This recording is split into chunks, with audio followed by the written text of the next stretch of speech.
All right. How are you doing out there? This is Howler Mouse. The second time today on the live stream. This is July 21st, 2024. And I got some books to show you and assorted things and very cool things, I think. Because a lot of traveling going on, little vacation time, going around North Carolina, Tennessee. Got to tell you, man, making the best of the summer, just like I hope you guys are. And meanwhile, there's been like a lot of ridiculous news going on.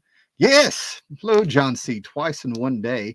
So we'll see how the comics go, and eventually I may want to do stuff like today in dumb comic book news.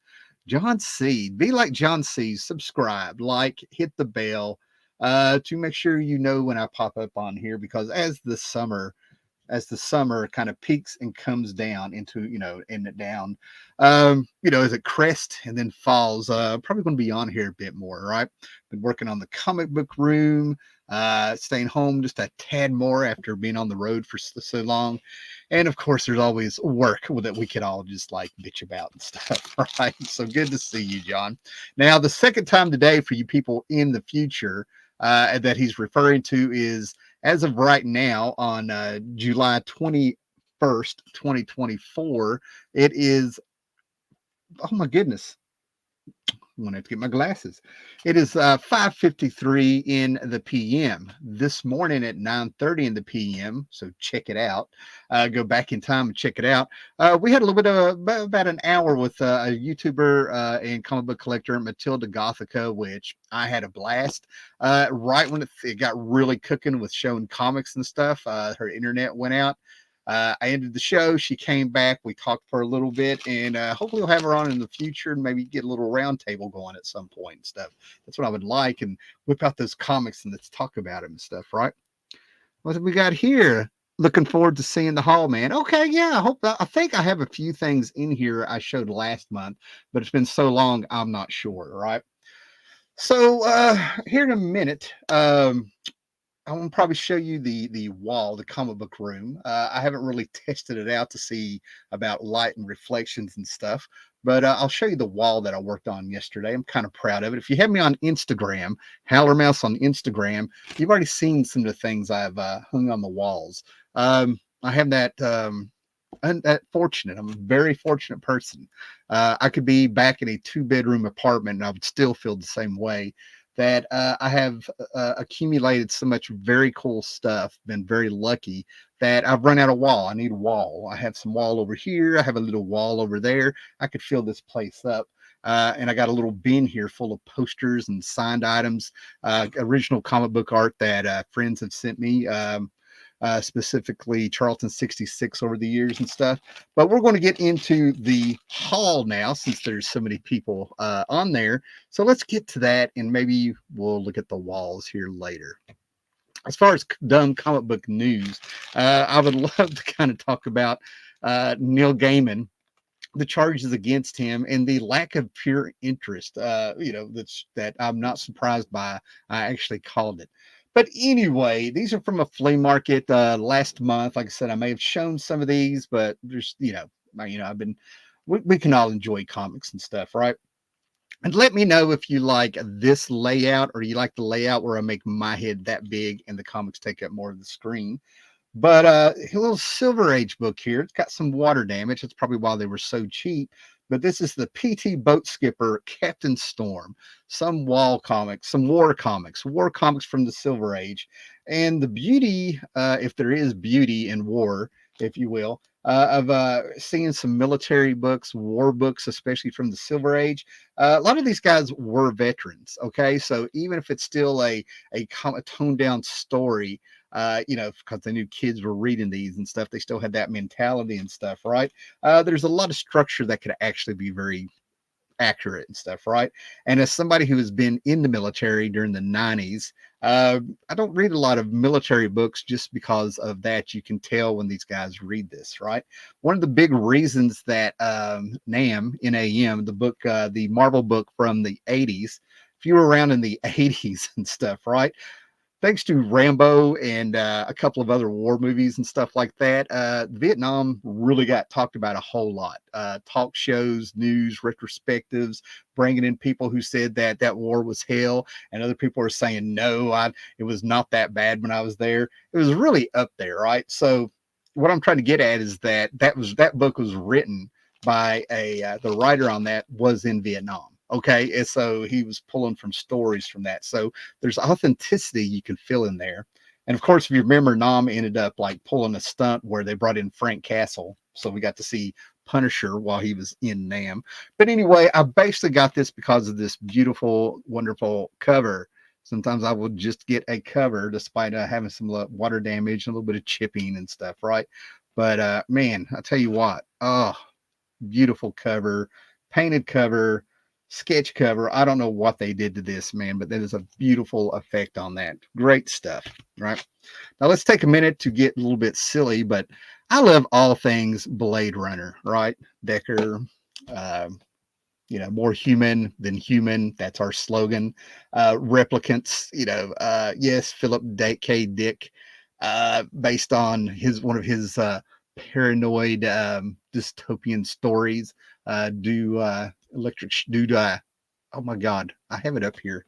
Anyways, based on one of his stories and stuff like that. Do electric sheep do have electric dreams or something? I got to get that right. Hold on. Here we go. Do androids dream of electric sheep? I had to get that right. But anyway, this is a garbage pail. I don't know what year, I don't know what set this came out of, but I ran across these on eBay. And this is Repla Kent, Kent.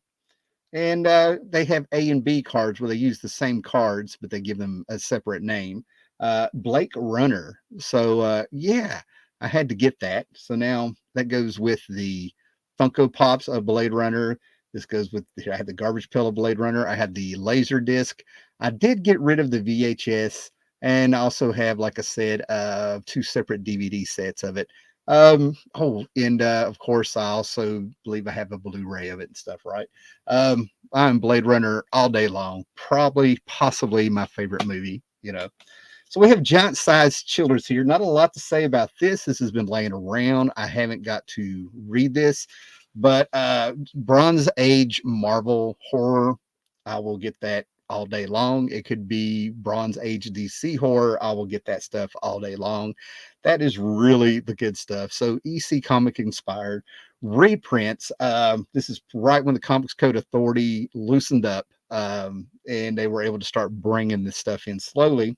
Now, the trick with this is that even though it is a giant sized chillers, there's another volume of giant sized chillers. Okay. So be careful, do your homework and look that up. And sorry, guys, I don't have a giant sized man thing to show you, even though we're all friends, here. I won't mind showing my giant sized man thing to you guys. You know what I'm saying? Ha ha ha. Nice little funny there. Okay, so right here, I've got a video. I actually have two videos that were live streams that happened during the epidemic of 2020, if you want, where everybody was sealed off, and I was in my kitchen with it echoing in the white background in another house I owned and everything like that. And I did a retrospective of the Jim Shooter 90 years of Valiant. And I have another one where I do a retrospective 80s retrospective of New Universe. And so help me, those videos, I don't know what the view count is on them, but every couple of weeks I get at least one or two comments on there. People kind of find their way to them or whatever happens. Now, the significance of getting this is that I always recommend to get at least the first year, possibly 2 years of Valiant. It was fantastic, right? And I am talking about the not the WWF books they did to build up some money with licensing, the Mario stuff, the Link. They did stuff before they acquired the Gold Key characters of Magnus, Turok, and Dr. Solar. But what they did is that Jim Shooter was so good at what he did. He wrote most of the books. He overviewed the books. He had his team, Bob Layton, a few people here and there, Barry Windsor Smith. They found David Lapham, messed with him a little bit till they saw that he was seriously wanting to do comics and stuff like that. But what they did is that he had a low print run. So most of the comics that made them collectible, regardless of what's going on, he did a shared universe. If real time happened, and he was building up to a Unity story where he brought it all together, right? And he did it in the style of Gold Key. He told the artist to keep it Gold Key, and he would introduce characters in like issue 4 who would eventually get their own series and stuff. But another thing that he did, and this kills me, this about 3 or 4 years ago, I passed something up at the flea market, and it's all the great things I found. I can't let it go. But what he did is that there were coupons. You collected coupons inside of these books. You removed the coupons, and when you collected all of them, you would mail them in and get a collectible 0 issue. So people were taking the coupons out, which makes the value drop, or they were buying 2 of them so they could have one with the coupon and one that didn't, that had that also. So we have Harbinger number 3 and Magnus Robot Fighter number 4, right? Such good stuff, right? So I'm always collecting these, and I check them out to see if they have the coupon, and I will give you I will show you the coupon. Okay. Yeah. So when you look inside here, you'll see cardboard bookmark, and right here it says coupon number 4 for the 4th issue, right? So it talks about Ray, these great collectible cards, and you would cut these out and you would send all of the coupons in to get your Magnus number 0, right? So yeah, check your early Valiants to see if they have those. These 2 have them, the Harbinger. Now, Harbinger came out with a 0 issue, and it had a pink cover. Now, this is what killed me, right? They would have retailer incentives also in order to reward the comic book shops that were investing in selling their books and stuff, right?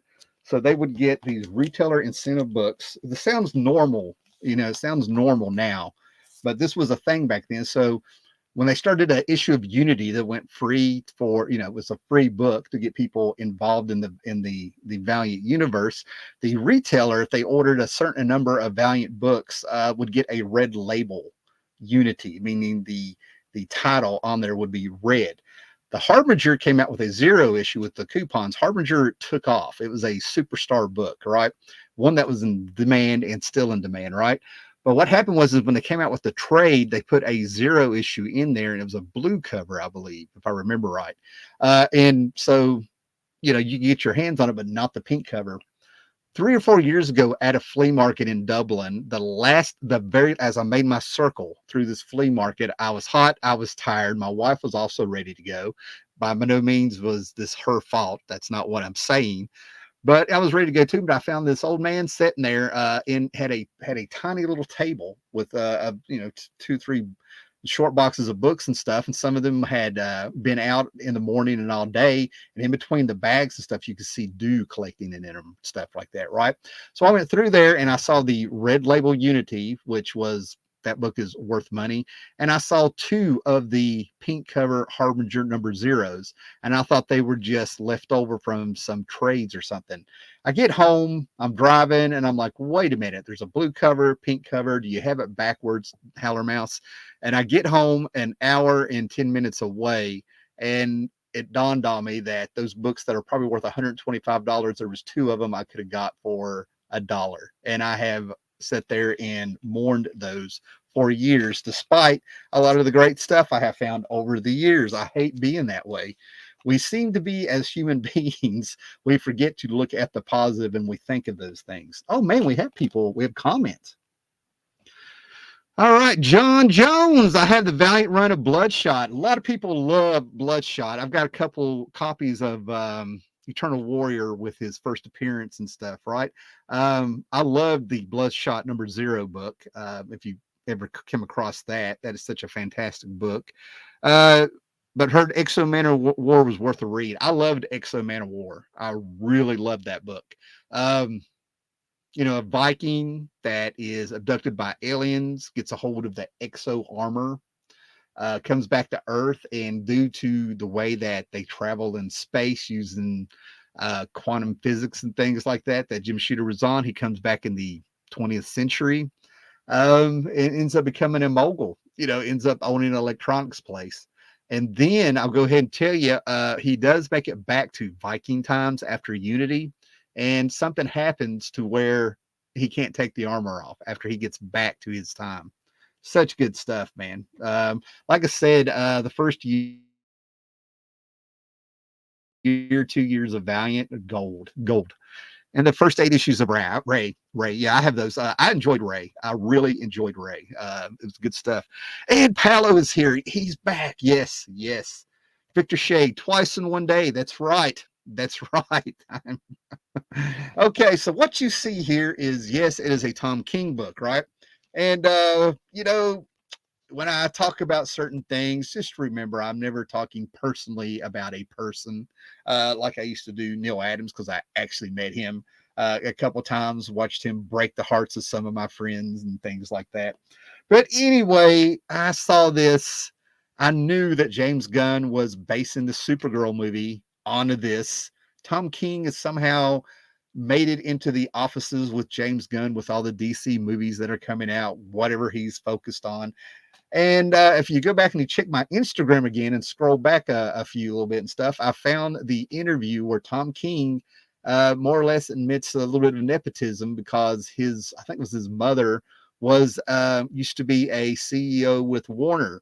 So back in the, I don't know what it was, late 90s or whatever it was, he apparently interned at DC. That's what he wanted to do. And I always wondered how he got in there. Even though he wrote for Marvel, that's pretty much kind of like how he got in there. But this is Supergirl, Woman of Tomorrow. This is what they're going to base the book on. And when I saw this, the fact that I read my comics, but if you go back and look at this, there is an Edgar Rice Burroughs, Frazetta kind of feel. You know what I mean? You see this alien landscape back here in the space and the red sun. We got crypto and things like this. But when I saw her with the sword, you know, Legion of Superheroes, absolutely love that book. Love the Silver Age. Love the Bronze Age. The Keith Giffen, Levitz. I love that. The Baxter series. I can go on and on, all the way up until Zero Hour, And then when Jeff Johns brought him back, started bringing them back proper in the 2000s. When Supergirl, you used to have to audition to be a member of the Legion of Superheroes. And Supergirl went all out. And what she did is that she plowed into the ground on the earth in front of the Legion. And she went around the world and she found a lot of these lost artifacts. And a lot of people don't realize is that um, she found Excalibur in 1,000 years into the future. And the Legion, every now and then, Keith Giffen and Paul Levitz had it. They would show Excalibur in a museum in that world when it was proper and stuff, right?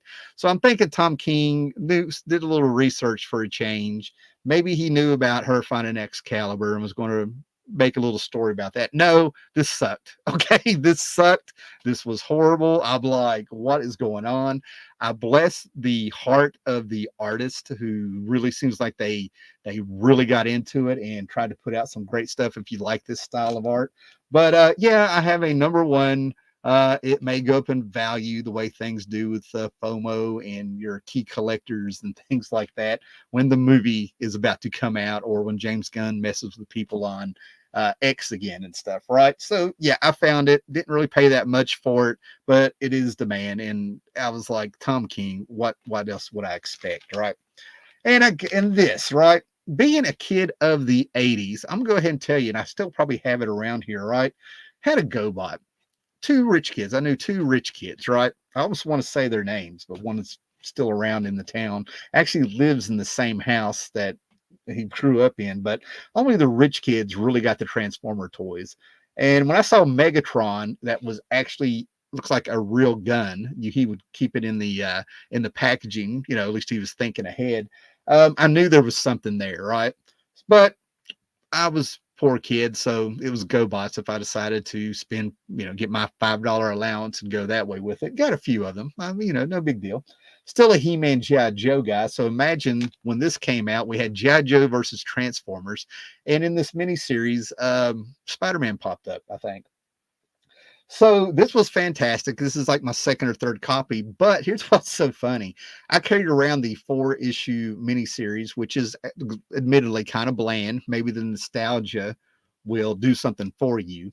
But I carried that book around for 30 some years, probably, and then I've got rid of it in a purge in 2006. Then all of a sudden it was in demand again. I don't know if it was the Transformer movies or the GI Joe movies. I don't know what happened, but probably about 3 or 4 months after I did a purge and sold it with a bunch of comics, it was like, hey, okay, key book, so we have another one.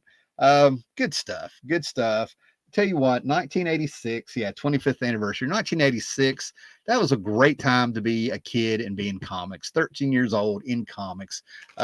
Just so much great stuff on the newsstand. Oh, I was going to save this for last, but here we are.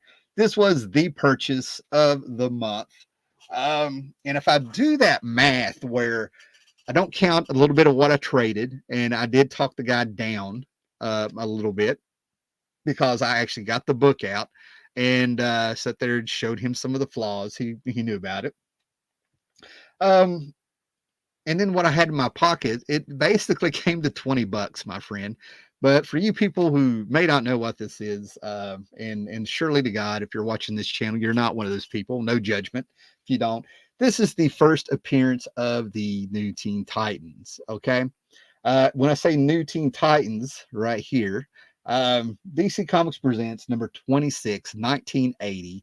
But basically, Marv Wolfman had come over to DC, right? Jim Shooter became editor in chief at Marvel. Marv Wolfman, Roy Thomas, a bunch of guys had come over to DC. Roy Thomas coming to DC at that time was much like if Stan Lee had jump ship to DC, because these guys were not only the writers, but they were their own editors, and Jim Shooter was getting away from that.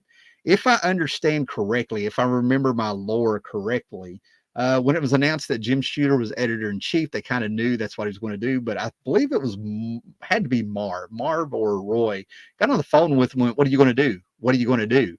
So right off the bat, you had some of these guys come over. You had Roy Thomas come over. He got the World War II heroes. We got our All-Star Squadron. He was on there with great things with Wonder Woman, and then he turned around and he had a hand in Captain Carrot and the Amazing Zoo Crew and stuff.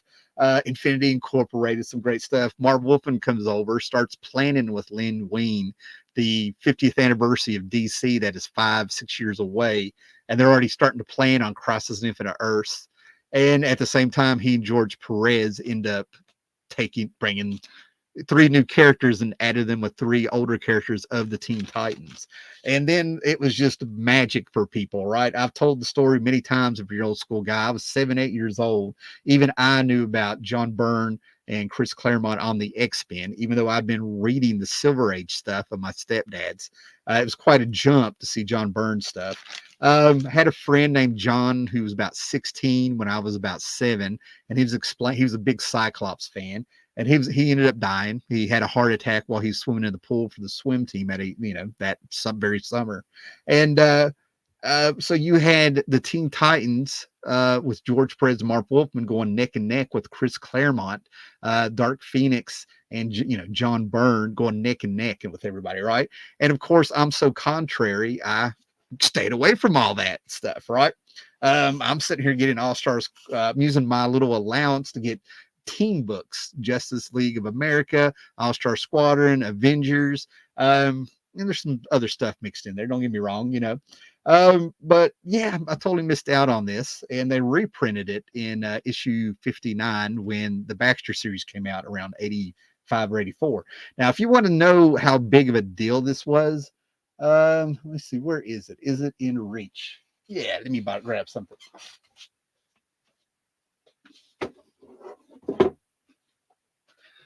So last year, I ended up coming across some old comic news magazines from around 1980, if you will, right?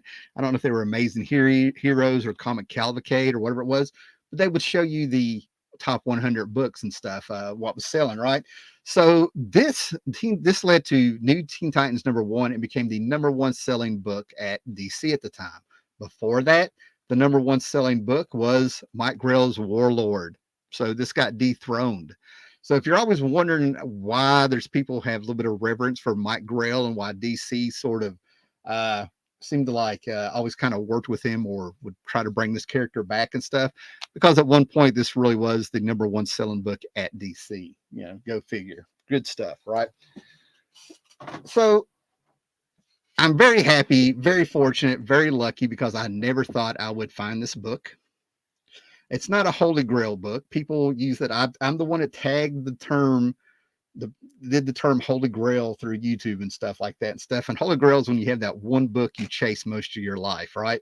A holy grail isn't just some great first appearance and stuff. It's a one book, and I've already got my holy grail and stuff. So I've heard people get key after key after key and stuff like that, and they kind of use the term wrong. But this is right up there. It's like this is sort of like chasing the dragon. The only other book I need to complete my New Teen Titans run that I read, I got into the New Teen Titans when they did the Baxter series. So it was a year after the Baxter series came out, and they came out with that reprint of the first issue of the Baxter series where they go up against Trigon. Oh my God, that did it. Those Brian Boland covers on the newsstand editions and stuff of Raven with 4 eyes and Trigon and stuff. That's when I became a Titans fan, right? But anyway, the only thing I have left now, and I'm thinking since I got this, it could be in my graph somehow, maybe somewhere on the line. I passed it up in 2010 for $40 and should have gotten it. But New Teen Titans #2, first appearance of the Terminator. Before he was Deathstroke, Deathstroke the Terminator, Slade Wilson, if you will. All right, so there's that. Very happy to have that. That's getting put up, right? So these books I may have shown last month, but I ended up getting these for $1 a piece, right? And for decades, one of the main things I've done on this channel is shown you that, you know, they're out there. If you go out there, use your head, have a lot of patience, and things like that, you can find keys in good shape out in the wild. Amazingly enough, since I've been on YouTube, this is my second Commandy I've acquired. I've passed up a few for different reasons, right? So I got this for $1. All these books I'm about to show you, they were $1 a piece at a flea market last month. Now, what's so funny, I'm going to go ahead and say it, but I have a buddy who told me he checks out Sticky Goose every now and then. I feel like I have shown these. I feel like I've said this before, right? At the same time, same day at least, that I'm at this flea market in Dublin getting these books, he made a video of the Pikeville, Kentucky comic book convention. I've been to that 2 or 3 times. I think they're maybe in their 5th or 6th year or something. And it's about maybe, I can't remember if it's an hour and a half, 2-hour drive for me. No big deal, right? I didn't go. He ended up getting the same book, and I believe he paid $50 for it. It kills me to, when I do check out these videos, whether they come up in my stream, I get curious, or my friends in real life are like, check this out, let's talk about that. I kind of cringe when I see people throwing out big money like that, you know. So I was like, how ironic, you know, a bigger channel that does a little bit of drama farming and does whatever it has to do, finds the same book at the same time as I do, and I pay $1, and he pays $50. Yeah, go that says it all. I don't think I have to go on. So speaking of Neil Adams again, we have Neil Adams and Denny O'Neil, and I think this is 71, but we have Green Lantern, Green Arrow, Green Lantern is the book 80, and this is in the middle of that huge run, right? Speedy turns out to be a drug addict, and they deal with the racism and all that stuff like that. And I've said it before, this is a book that arguably people want to say this is the book that started the Bronze Age, right? The start of the Bronze Age is understood to be the death of Gwen Stacy, Amazing Spider-Man 122, 123. They're saying that's the start of the Bronze Age. It's agreed upon by a lot of people, but there's still people who say that when the Joker got Snapper Carr to turn on the Joker, that was the beginning. I'm of the belief when Conan the Barbarian #1 came out, that was the start of the Bronze Age. And then there's people that says that this storyline should be considered the Bronze Age. It brought up a lot of social issues, you know, because of those dirty damn hippies at the time and stuff like that. But my problem with it, and it's always been a plot hole, the reason I couldn't get into this, and Neil Adams, Jack Kirby, Dr. Doom, huge in the house with the stepdad, right? I mean, you actually had to make sure you didn't blasphemy in that house, speaking to those people, right? But my problem is that Hal Jordan works in a space, he's part of the space police, the Guardians. He's part of 3,600 Green Lanterns out there, different colors, races, whatever, totally alien and stuff, right? And he gets lectured to by a gentleman during this story about, you always help them, but you help the purple man and the green man and stuff, but you don't help this man and everything. And I'm like, I think they picked the wrong character here. You know what I mean? I couldn't get past the fact that Hal Jordan was not the idiot when it comes to social issues like they want to let on, because he's a high fly, he's a high flyer. I mean, he was getting lectured to by an ex-billionaire in Oliver Queen. You know what I mean? Good grief. This is where they turned Oliver Queen super liberal and stuff, right? Brought a little politics in there. What do we got here? Let's back up a little bit. Friar Tuck. I enjoyed that acclaimed Valiant turn runs as well. Big Ray and Exo fan. Got the full runs of both. Oh, that's fantastic. I'll Shadow Man. I hung in there with Shadow Man. Loved Shadow Man when Bob Hall got on there. I loved it from the get-go. Steve Englehart started that one. For some reason, they had creative differences or something. So he went to the Ultraverse and made Nightman. Nightman was everything he wanted to do in Shadow Man, if you want to check that out. And Nightman has a television show from the 90s that I think you can find like on Tubi or something. I don't know. And then Exo brought in Bart Sears and stuff like that. I'm kind of checking some of those out. I was there one day. I collected the issues that the final run there of Solar, Man of the Atom, when Dan Jurgens came on and was a little bit, underwhelmed. Let me see here. I was just going through my G.I. Joe and the Nom comics, enjoying the afternoon reading. Oh yeah, absolutely, absolutely. Tom King spent too long on Batman, but that Mr. Miracle run got hot for a while. I'm ready to get rid of it. That was probably my first real taste of Tom King, and I'm like hanging in for 12 issues. I was pre-ordering them, had to order them 2 months in advance, so I hung in there. He's just, yeah. See, Commanding is one of the books I'm collecting. My comics are beat up, but we're cheap. Hey, what, low grade is better than no grade, as they used to say around these parts, right? So these books are about 65 a piece. These are from volume 1 of Swamp Thing, Bronze Age books, number 21 and number 29. I about fell down when I found these. Maybe they're $45 books. Anyway, but this is after Lynn Wein and Bernie Wrightson left. And I remember you would find these all the time. The only books that anybody really wanted were those Bernie Wrightson books, right? Turns out no, enough time has gone by. I mean, these things are closing in on 50 years and stuff, right? But Swamp Thing required reading. The Lynn Wein, Bernie Wrightson stuff, and of course the Alan Moore stuff, right? Oh, we got another one, number 20 also, right? I always loved this cover. I absolutely loved this cover of Swamp Thing, right? The mirror monster, great stuff. Great stuff. That was so good.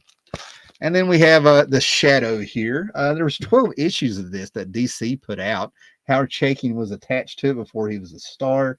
I'm ready to cross these actually in really great shape. They actually had an issue of Batman where the Shadow popped up. And the significance of Batman and the Shadow popping up is that basically there are some people, such as Rageaholic Razorblade himself, or whatever his name is. Can't believe I'm gearing up. I'm shooting from the hip, people. Shooting from the hip, right? He's come out and he's got some fantastic videos talking about how he feels that the biggest plagiarization ever done was Batman in the Shadow. That Shadow, that, basically, I always knew about the Shadow being an influence, Zorro being an influence, the Man at Laughs being the influence, and of course the fact that Bob Kane understood contracts.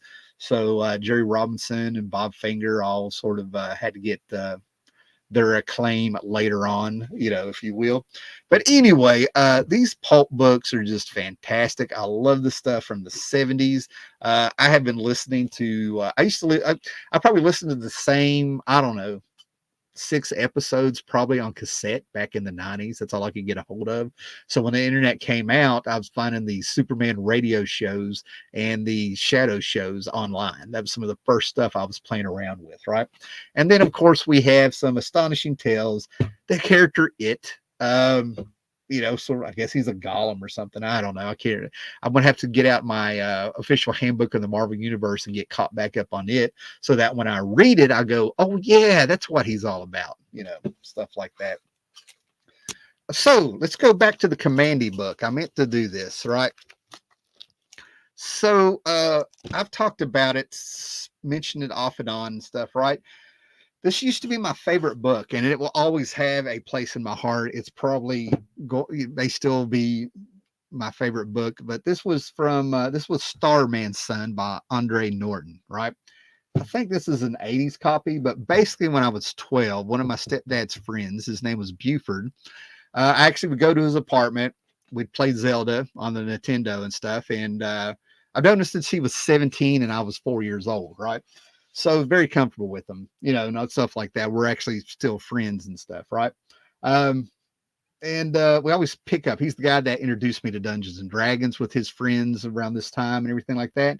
And I've always had a thing about post-apocalyptic stories as a kid. Always loved them. So here's an Andre Norton story called Starman's Son. And if you like things like Thundar and stuff like that, this is good stuff because this is a couple hundred years after nuclear devastation, if you will, right? But the thing about it is this book actually came out in the 50s, right? He gave this to me because I saw it on the shelf, started reading it in his apartment and stuff, and he just gave it to me. And I probably read this book about 20 times over the years, right? But this is all connected, ended up getting an email from Tomorrow's Publishing last month where they had a $5 sale. If you went to the website and jumped on there, they had their back issue magazines and other magazines for $5 a piece. And if you have me on Instagram, Hallermouse on Instagram, I posted these pictures already. I got in here and they were talking about the inspiration of Commandy in this particular issue, number 131. This is all about Kirby's legacy at DC from the 70s. Demon, Commandy, Omax, Sandman. My stuff, that's that's love all that stuff, right? And it was Gary Conway who laughed, who said that it was when Kirby did this first cover, it wasn't so much derivative of the Planet of the Apes, even though it had the Statue of Liberty. He laughed and said it was from Starman's Son that was renamed Daybreak 2025 AD. And if you look at that cover, all the glare. I got it in plastic. But anyway, it's a man on a raft with a devastated New York on there. See if we can get it up there. So I got on eBay, found this for $5. And as soon as it came in, it's going to go with the Kirby Commandy collection, right? So Daybreak 2250, original title, Starman's Son, right? That's a lot of work to take that out of the bag. It's a little bit fragile. It's a 70, almost a 70. I think it's a 72-year-old book at this point. If I had to guess and stuff, right? So that was a cool thing. But this is also what we got. I pick and choose what I get. Tomorrow's Publishing is fantastic. Mike Uri, who I've met several times at Heroes Con and at several local little cons because he lives in North Carolina, and this is Tomorrow's Publishing is based in North Carolina, and I'm in Virginia. But basically, Back Issue Magazine is from the 70s till now, And Mike Uri has a gentleman's agreement, his words, that he doesn't touch anything from the 60s to the golden age going back, because that's Roy Thomas's era. So if you haven't checked out these books, these are fantastic, right? So for $5 a piece, I got on there, and shopping online is freaking dangerous for me because I'll just be like, oh, I'll just pack a lunch this day. That'll save me $10 and things like that. But I went all for it. So I had to get this issue 131. So happy to get that. This is great stuff. This is the fourth world after Kirby, where I believe this is a Kirby drawing, if you will, and Alex Ross came over and painted it. That is Orion right there in the center. Mr. Miracle, the Forever People, things like that. This is Jack Kirby's New Gods in Comics and Media. All the stuff that was going on with them, and of course they interviewed tons of people about it. Um, yeah, here's like little catalog stuff that they stuck in there. Their books. Yeah, when you order from them, you'll get that. They sent this for free. Retro fan. We got a little David Cassidy there. Not only do I have some Partridge records, but I also have some Charlton Dave Cassidy books. Go figure, right? The Planet Patrol, those fantastic puppets, and Thundar the Barbarian. So I've already read that, been all over it, heard the story about it. A lot of stuff I already knew was in here. They pull from it's amazing with back issue to Mars Publishing. They will cite their own books when they do a story on things. Legos. This was fun. I don't know if I'm going to keep getting it, but they sent this in for free. So I got 5 books for free. I got Man Thing. This is all about the the horrific heroes issue of back issues of the 70s, where we got the resurgence of horror starting to come back in the 70s. Man Thing, The Creeper, Atlas, Seaboard, Green Ghost, creepy crime fighters, Ghost Rider, things like that. And this cover is fantastic because this is, oh God, I just went blank on his name. Anyway, it talks about this cover in there. This is a fan went to a comic book convention and requested this, and they got permission to color this and put it on the cover of back issue. And then we got the Charlton action heroes, because I'm a Watchmen guy, so of course I had to get this, right? From Charlton to TDC, action heroes in the Bronze Age. The Beetle, Captain Atom, Peacemaker, Thunderbolt, Blockbuster Weekly, Dave Gibbons, Watchmen interview, you know, Carrie Bates, all the stuff that DC did in the 80s with Captain Atom, with Pat Broderick and Carrie Bates and all of them. The Blue Beetle with Lynn Wein and Paris Mullins and stuff. If you were Paris Cullins, I mean, if you were there, there's a lot going on after Crisis and stuff, right? So now we're just moving right along.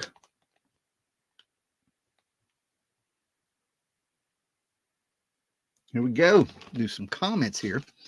The Shadow is one of those titles I didn't care about as a kid, but love now. Kaluta art. Absolutely. Mike Kaluta. Yeah, maybe I hope I didn't say Howard Chaykin. There's a reason I probably might have said Howard Chaykin. Yeah, but Mike Kaluta is who I meant. Okay. Hello, Victor. Good to see you. Gore Vidal. I have got your email, sir. I've gotten your email, and I'm in the middle of looking at Jack Kirby Museum, and I'm going to have to finish it tonight. But anyway, I didn't even know that was a channel, nor did I know there was a Jack Kirby Museum. Commandy, I read on Reddit, is Booster Gold's twin brother separated at birth.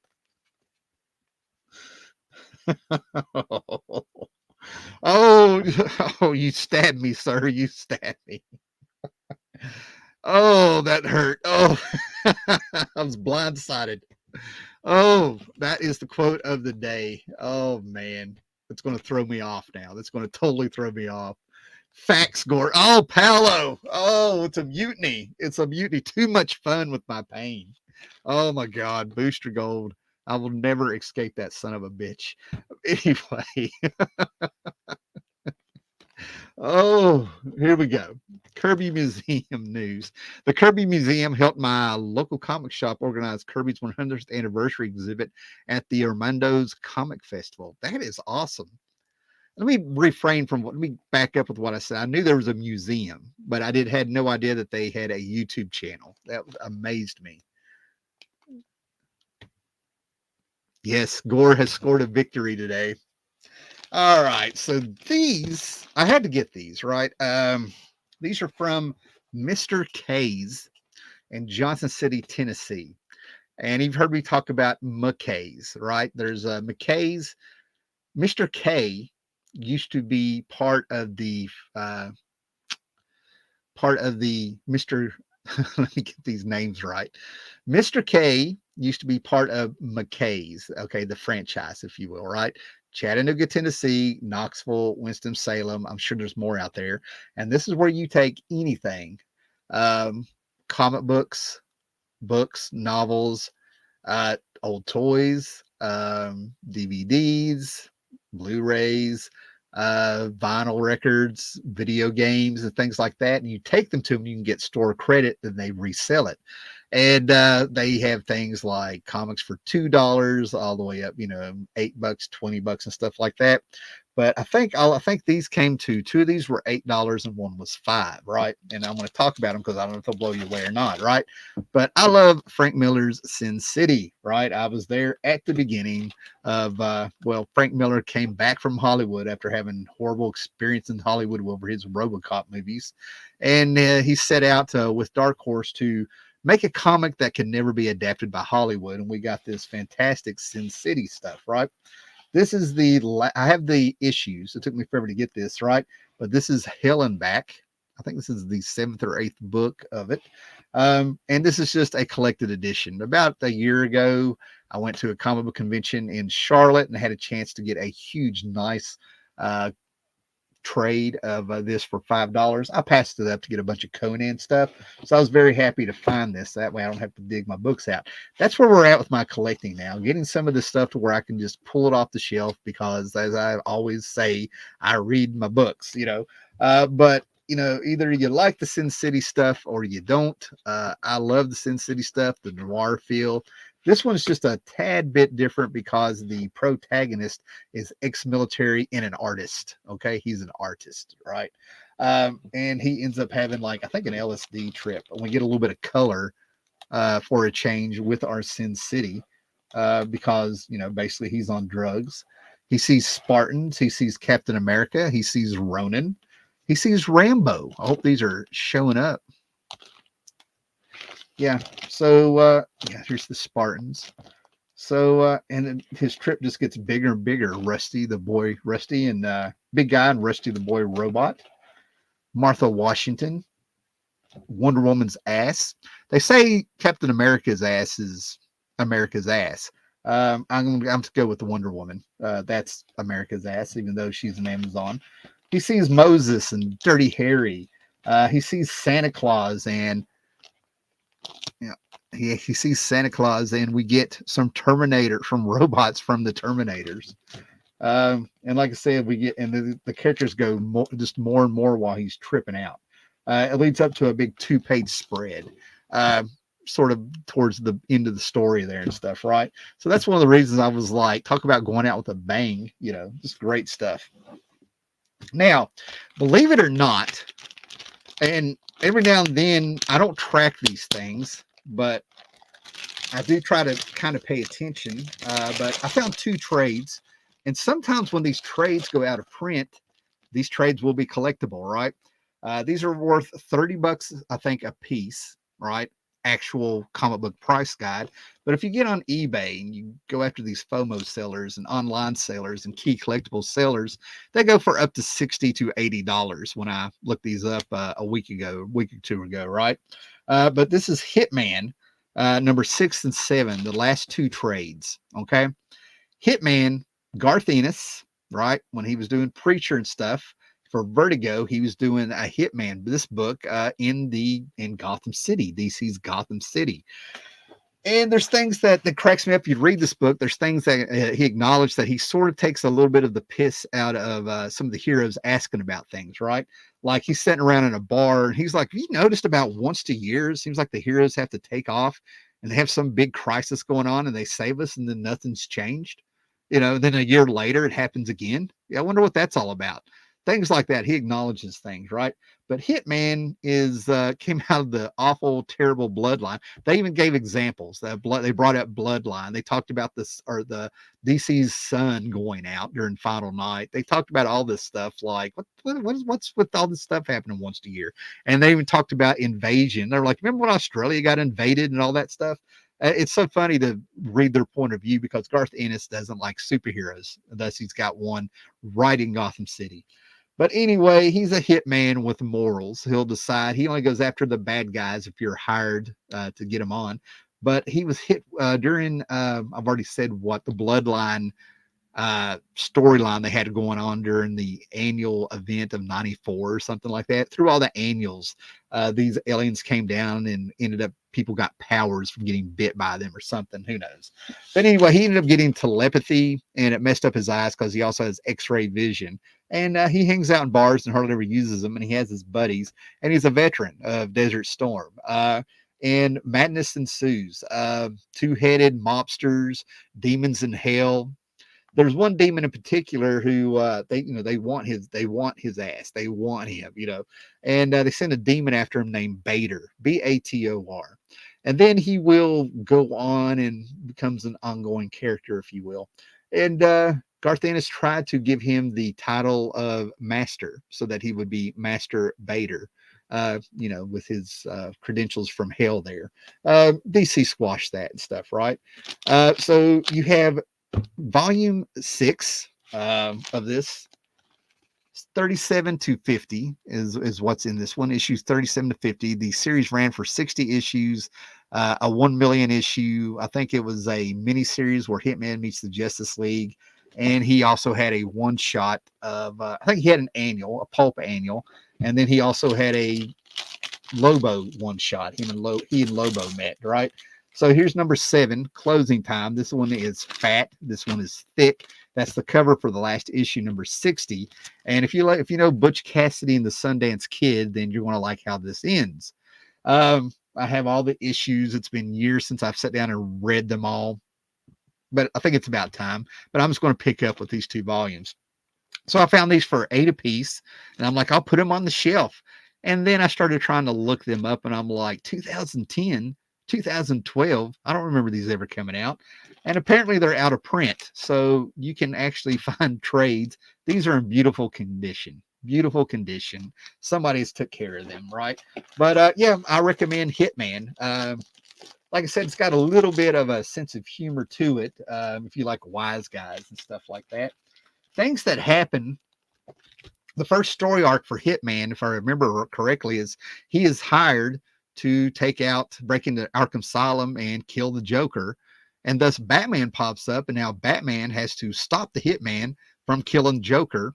And when he gets face to face with Tommy Monaghan, that's the Hitman's name, Batman ends up, I think, punching him in the gut, ready for a fight, and he pukes on Batman's shoes. Yeah, that's who we're dealing with here. Stuff like that. Good stuff, man. Good stuff. You know how it is with this stuff, right? So we're going to end with this last stack. Let me see here. I need to reread Martha Washington. That's a Frank Miller's best story ever. Yeah, Martha Washington with Dave Gibbons. 1991. I'm in Baltimore. I arrived July 4th. I go out to the docks of Baltimore during the day, and they have the weirdest comic book shop I've ever seen. It's like out on the docks. You know what I mean? They called it the Harbor or something. I can't remember. But anyway, nice shiny day. I'm around the ocean, and this shop is on the corner of a building on the dock with the ocean underneath it.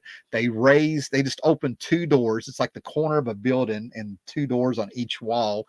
And they have a glass case in the middle of it where you just go through the comics. And it wasn't big at all. And I found all 4 issues of Give Me Liberty then, right? The same day, I start hearing this big booming voice, right? And this is probably like not even 30 minutes later. I was only out there for like an hour and a half. And I look over there, and there's a news crew over there and stuff. And I'll be damned, it's James Earl Jones, Darth Vader himself over there getting interviewed by the news because he lived in Baltimore. So the same day that I got all 4 issues of Dave Gibbons, Frank Miller's Martha Washington Goes to Give Me Liberty, Give Me Liberty. That was the first 4-issue miniseries. James Earl Jones is, I don't know whether it'd be 50 feet from me. It blew my mind. So anyway, good. That was a good day. So now this is volume 2 of Batman Black and White. This is a Howard Chaykin cover, if I do remember right. And if you look very close, that is the Penguin. This was genius. I love this. It blows my mind how people can still be innovative with these characters after all these years. Blows my mind. But anyway, that is the Joker with his umbrella, but it's the bat symbol on his chest and stuff, right? And I still cannot get over that. It was 1996, 28 years ago, that the first 4 issues of Batman Black and White came out, and I loved it. I remember those stories like yesterday, right? It's an anthology series. The first one had Jim Lee covers, Neil Gaiman, Simon Bisley, all these great guys coming in. They were all taking a shot with their own little Batman story and stuff. And then it took them to about 2000, I want to say 16, maybe 2014 to do a volume 2. And this is number 3. This is the one I needed. This was the volume where I think there's 6 of them instead of 4, and one of them had a fantastic Jim Steranko cover that I felt very unusual, right? Nothing's going to blow you away here, but I need DC Showcase 1995, number 12 now, right? I'm a completist. James Robinson in Tony Harris brought us Starman in the 90s. The one series that goes back and forth, which is my favorite series of all time. Is it Commandy? It might be today. And then there's, well, no, it's Starman. It's got to be Starman. So when Ollie's ended up having the Starman omnibus here, as you can see right here, that's right here, I found out there was 3 issues I didn't have that I didn't know. I have all the specials, all the annuals, all 81 issues of the original series, 82, 83, 84, if you count the 0 issues, the 1 million, the annuals. I even have his appearances and other books and stuff and everything like that. And these showcases ended up having the Shade teaming up with Dr. Fate in these 2. And there's an issue number 12 of DC Showcase 95. So these are fun reading. They're not going to blow you away, but I never would have known James Robinson had the Shade in them. They go with the 90s Starman mystique there, if you will, right? So like I said, nothing to blow you away there, but I'm a completist. And somebody has got to explain this. This has gone on long enough, right? 1997, Wonder Woman 123. John Byrne came on to Wonder Woman with issue 101, I do believe, right? So being a John Byrne guy, of course I'm going to collect this series, right?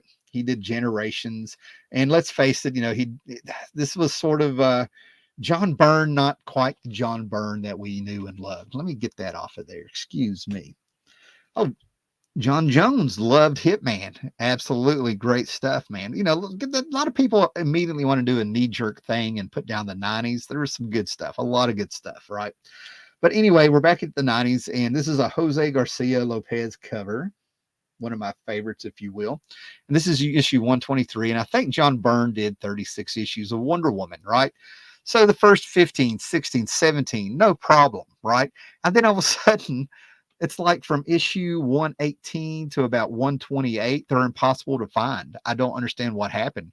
And I think my son was born, where I was getting married. I don't know what was going on. But, wasn't really paying too close of attention. It wasn't a big deal. I would wait and let these back issues, some of these books go into the dollar bins and stuff like that. No big deal. So there's probably like 4 issues of this John Byrne run I have to get. And we're in 2024. Okay. I mean, it's time. We're going on decades now. I mean, not be able to find decent copies of these issues and stuff, right? So if anybody knows, did the print run go down? What happened? Why are these later issues so hard to find? And it's only like from 118 to about 128. Byrne stayed down there for a little bit, changed time, made it to where Wonder Woman's mom was the Wonder Woman of with the JSA and stuff like that in World War II. This actually carried over to JSA book. I mean, it became canon and stuff, right? But yeah, if anybody knows, I don't get it. I never see anybody talking about that run, And of course, my goal is, I've slacked off a little bit. I am getting Cerebus from issue 26 all the way up to issue 300. And oh my God, I think I'm like 50 issues from having that or something. I don't know. But I finally ran across another issue I didn't have from Cerebus Going Home. I tell you what, I always used to say, hey man, you just need to read the first 100 issues of Cerebus. You're good. And then I started reading them sequentially in the phone books and stuff. And with some of the stuff I got, I realized I was always going to read all the issues of Cerebus. And then I realized I've been putting it off. I mean, I found Cerebus proper in the 90s. I read him in Epic Illustrated when I was a kid. That's how I knew about him. Dave Sim came in and did some stories of Cerebus when he was a kid in color in Epic Illustrated. One of my favorite series of all time. So then all of a sudden I realized, I think it was like, I can't remember. I realized I was like, I'm in my 40s. I haven't finished this. So I finally read the whole thing. And I used to say, first 100 issues, you're good. And then I fell in love with Jaka's story.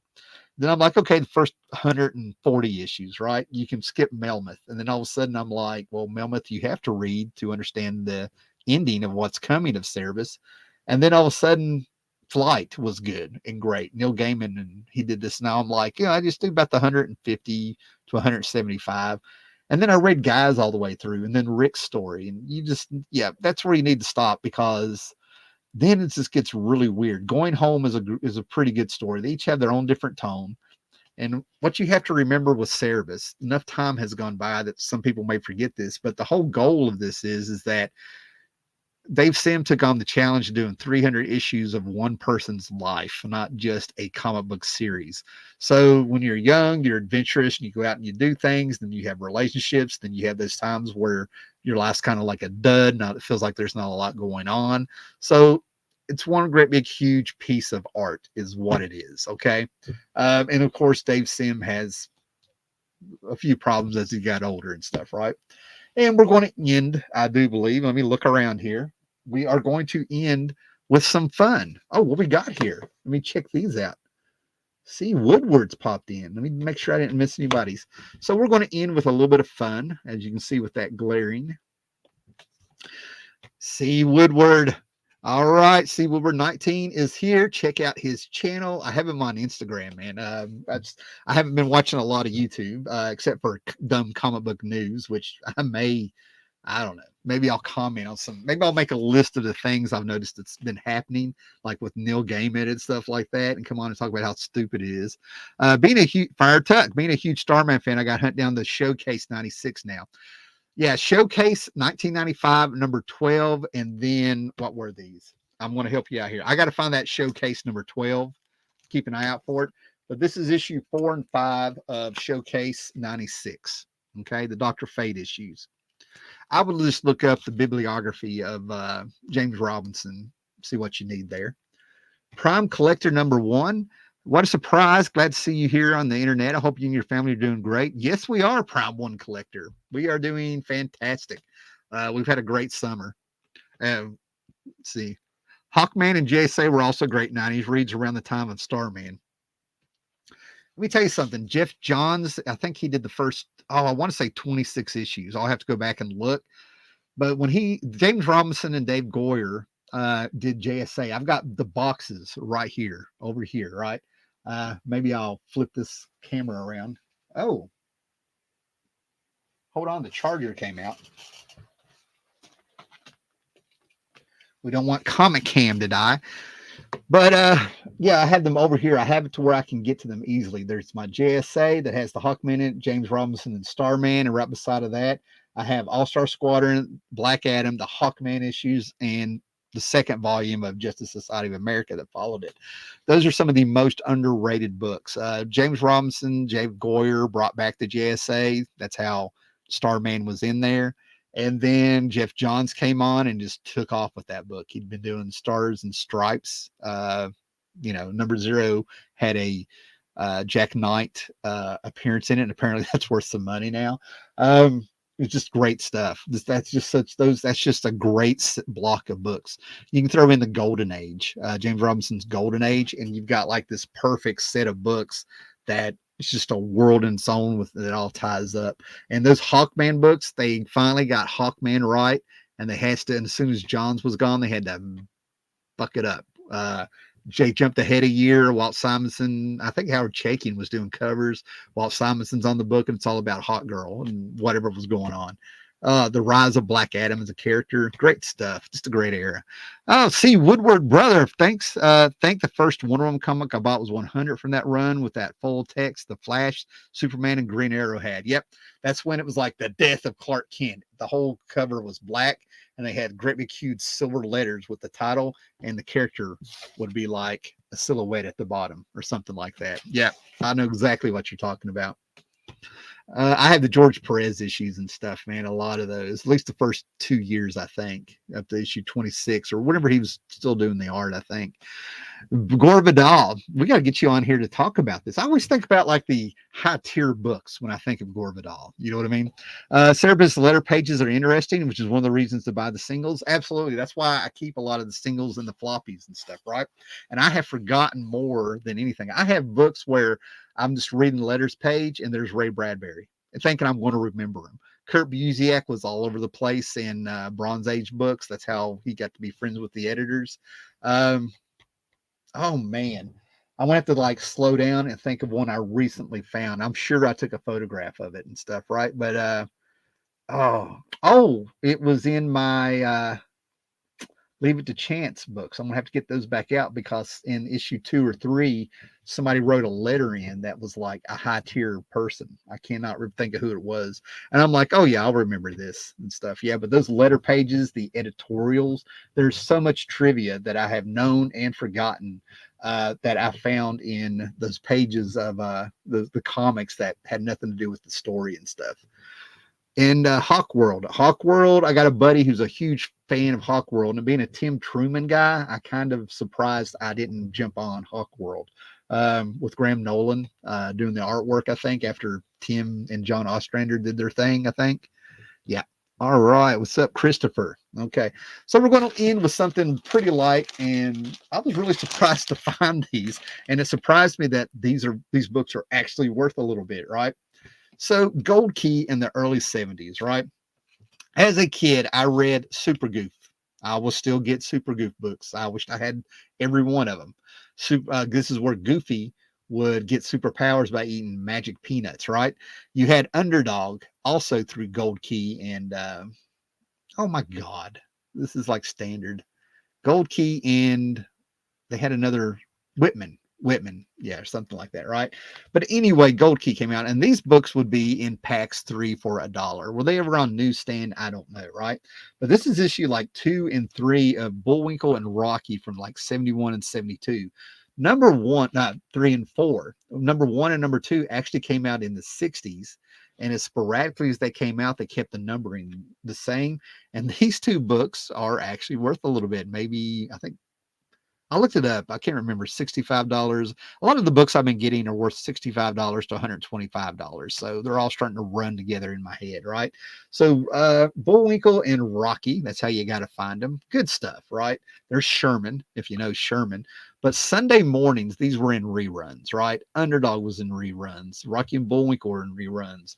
Oh my God. Don, the guy who did the voice for Get Smart, the actor in Get Smart, um, he did the voice of a penguin and a walrus who always were scheming at a zoo and things like that. You know, there was these great shows. You know, I had Bullwinkle and Rocky.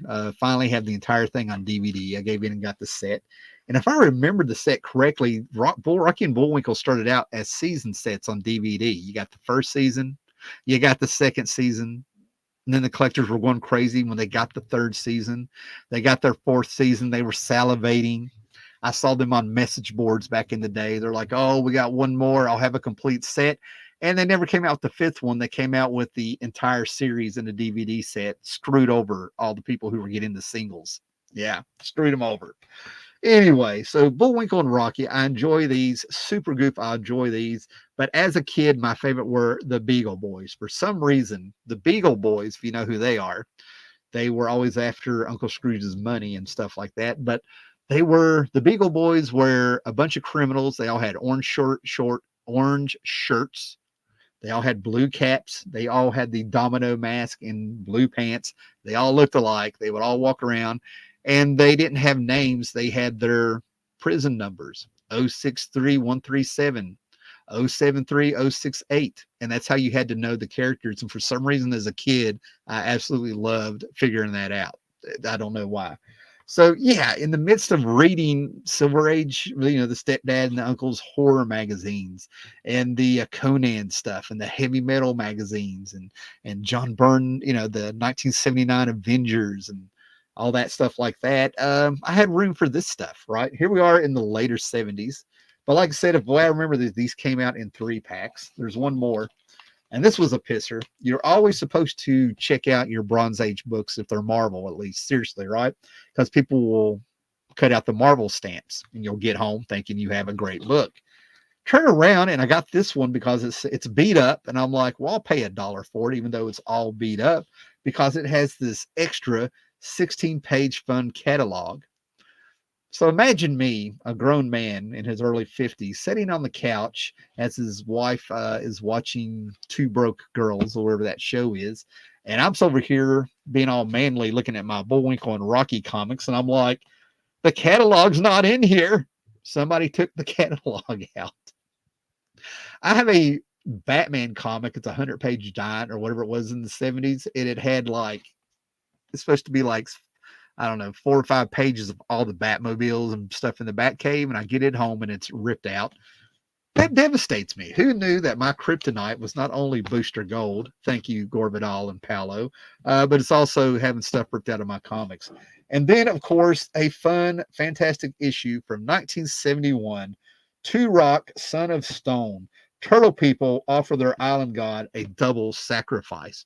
This thing, it's not Johnny Quest, but it read like it could have been a Johnny Quest book. This Turok, Son of Stone is I have got to break down and find hardbacks that I think, who put them out? Dark Horse or somebody. I'm going to have to back up and get Turok, Son of Stone. Okay, because it started out in the 50s and stuff, right? They're in the Lost Valley. And they ended up using this Lost Valley in the Valiant universe, where time is absolute. The valley that our 2 Native Americans are trapped in is a place where time is absolute. And this is where they ended up having the Valiant Unity take place in. Genius stuff. And these books read fantastic. Gigantic turtles. I mean, great stuff. Islanders, people coming after the, great stuff in there, right? But yeah, I get excited when I read these because it's just a straight story. I don't know, man. If it's cavemen and Bigfoot, I'm there. If it's dystopian and if it's post-apocalyptic, I'm there. The less civilized, the better. So that's some good stuff here. Let me see. There we are. Okay, let's read comments here. Yeah, Paolo, the best Disney superhero stories are still the ones made in Italy where Donald turns into Pepperinic, a parody of the opera. Oh, never seen him. Never seen him. That's fantastic. Paolo, man, I'm going to have to. I've been told there is a setting that I have to get in on StreamYard in order to make these comments not be erased when it re-uploads on YouTube. This is one of the comments I wish I could save. I don't know where the settings are. I don't know what I'm looking for. So I have to figure that out. Mr. Peabody and Sherman. Yep. Mr. Peabody and his pet boy. Yes. The Brazilians had a funny one. Feathery, Donald's hippie cousin became the Red Bat, a Batman parody with a direct line to Chief O'Hara and lived in a trash can like Oscar the Grouch. Here's a little trivia about Oscar the Grouch that people don't know. If you go back and look at Oscar the Grouch when he first came up, he's got orange hair. Okay? Ginger, if you will, right? And then all of a sudden he turned green. He turned green because he never bathed. Oscar the Grouch actually has red hair, and that green is from, living in a trash can and having all the disgusting things happen to him from living in trash and stuff, right? So yeah, he's not really green. Go figure. Okay, guys, that was fun. I'm going to get a phone call any minute if I haven't already. That would make it an official Howler Mouse video, if you will, right? So in the future, go ahead and comment on this stuff. Paolo, I'm probably going to be asking about this Italian Disney superhero of Donald Duck, if I can remember. So anyway, you guys read your comics, have a great time. Don't spend a lot of money. Be excellent to each other. And thanks for hanging out with me, man. And leave some stuff in the comments. Like, subscribe, share. Let people know we're out there. Let me know if there's something here good you liked or you want to recommend something and stuff, right? And, right now I'm going to worry about things that don't matter. Like, what is the mystery of the John Byrne Wonder Woman series issues? Why are they so hard to get? I don't get it. All right, guys, later. Be excellent to each other. Thanks for popping by.